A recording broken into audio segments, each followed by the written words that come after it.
Bonjour à toutes. Vous êtes nombreuses à m'appeler pour savoir comment faire là pour vos épilations en attendant que la réouverture de l'Institut. Notamment pour la lèvre, celles qui sont obligées de sortir pour leur travail, ça se voit un peu plus qu'ailleurs et je comprends que vous soyez embêtés.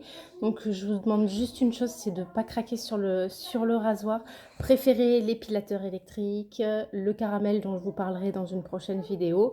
Et pour la lèvre, donc soit la pince à épiler.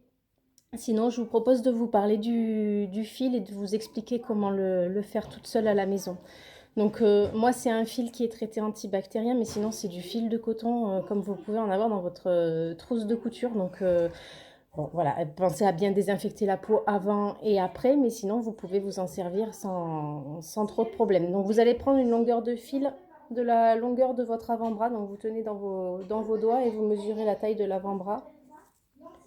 Vous allez casser votre fil et vous allez venir le plier en deux et faire un petit nœud au bout. Maintenant, vous avez une boucle. Une boucle comme ça. Pensez à mettre le nœud à l'intérieur des doigts, sinon ça va vous gêner. Et vous allez simplement enrouler, tourner votre fil comme ça de manière à créer une torsade.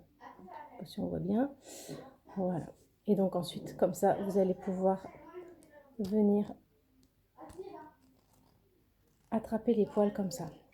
Donc je vous montre sur moi. Donc la difficulté toute seule, c'est de bien tendre la peau. Donc pensez bien à tirer. Vous placez votre fil et vous éloignez les doigts.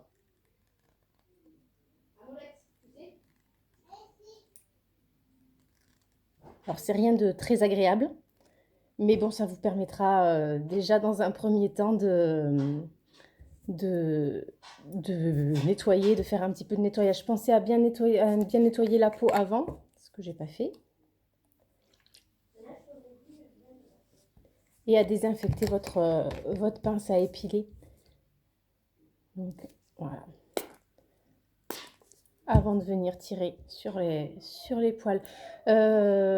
Pour celles qui vont utiliser leur fil de couture, après l'épilation, ce que vous pouvez faire, c'est mettre un petit peu de gel d'aloe vera avec de l'huile essentielle de lavande. Ça va permettre de bien désinfecter pour pas risquer d'avoir des petits boutons qui vont apparaître.